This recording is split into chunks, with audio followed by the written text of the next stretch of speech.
Okay, this is the needle folio. So this side is quilted with rulers, and then it's trimmed and it's aligned. And notice that when it's aligned, it's a little bit shorter than this other side. So if this is 14, this should be right at 13. You're taking off 1 inch, and that leaves you a 1/2 inch overlap on this little colored accent, right? So what I will do is clip these corners, but I thought I would just show you really quick. Let's pull it out so you can see what it looks like. Now it does have vinyl in it, so the vinyl does make it a little bit tricky to get it turned. So we want to kind of get into the corner. I try not to put the vinyl right in the corner itself. So we'll kind of open this up, turn it into itself a little bit. That'll help make it easier for us to turn. So got that bottom side. Let's just gently pull this out. Okay. Nice and easy. Of course, that Velcro side is the tricky side. So if you warm this up slightly with an iron, you can go ahead and have a little easier time with that vinyl. So I'm going to turn these corners out right here.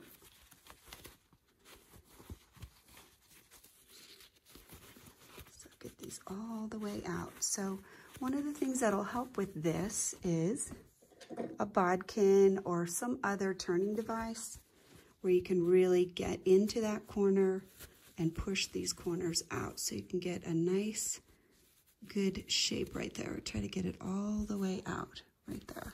So we'll do this other side.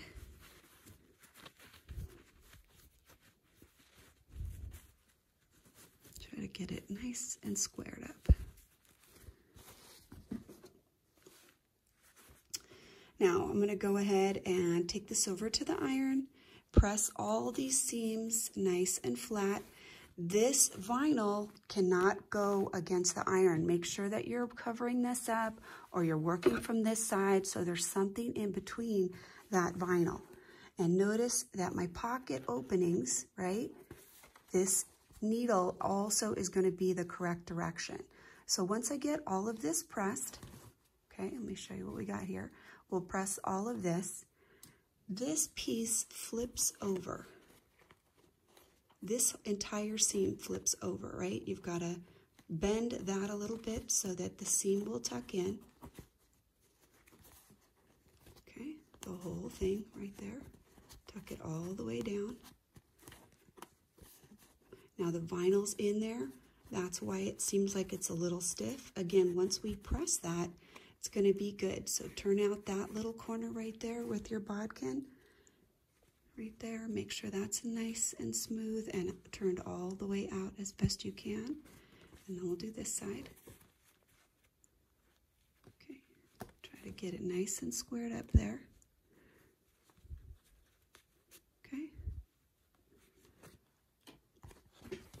Once you get this all pressed and laid down here, all of this flat, you're gonna pull this over and you'll straighten this out.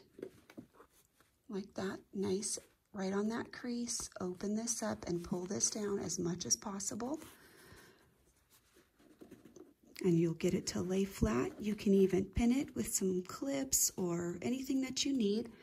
Make sure you do all of the straight work first, getting it all clean, straight, nice and smooth, putting maybe some pins in there to hold that down and get this all the way turned over. And then on this side, that is where the fusible glue is aligned right on the back of this little colored piece. So this piece is going to go ahead and secure right down with that glue. Okay, and then that is your finished edge. No difficulty turning that, and we've got all these beautiful colors and some great quilting, and then our needle pockets are on this side. And this piece right here, this should press out nicely as well. We haven't done that yet, but then this, when we turn all of this over, this should go right along this edge right here, adding a little pop of additional color, and that's going to hold that closed. So there is your needle portfolio right there. When you keep them upright like this, like a book, you can put this on your shelf. And when you open it up, you can fill it with all of your needles. The way that the pockets were developed, I went ahead and I measured.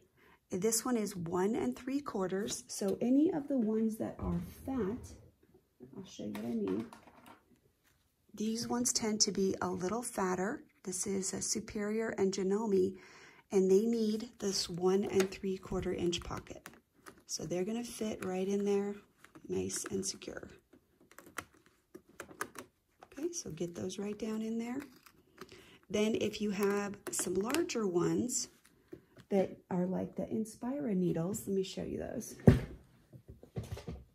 Different brands have different sizing, and these Inspira ones are just a little bit wider, so they need just a little bit bigger pocket. So these are the 2-inch pocket. Okay, now this Smets needles, which is pretty common, those will definitely fit in this 1 3/4. They might be just a little bit loose, but fortunately the batting's going to take up some of that. So there's 18 pockets in this little pocket folio, needle folio. And I did one additional thing that's not in the directions. I went ahead and I actually quilted this entire background area before I added the vinyl. And what that allowed is that's going to make this a little bit more rigid, a little bit more stiff with that batting behind it so that it won't be floppy. You know, it's not going to flop around. So each of these will be secure. So I'm going to go ahead and get these pressed out and finish this bag up. And hopefully you'll find a good use for it in your own world. Happy New Year.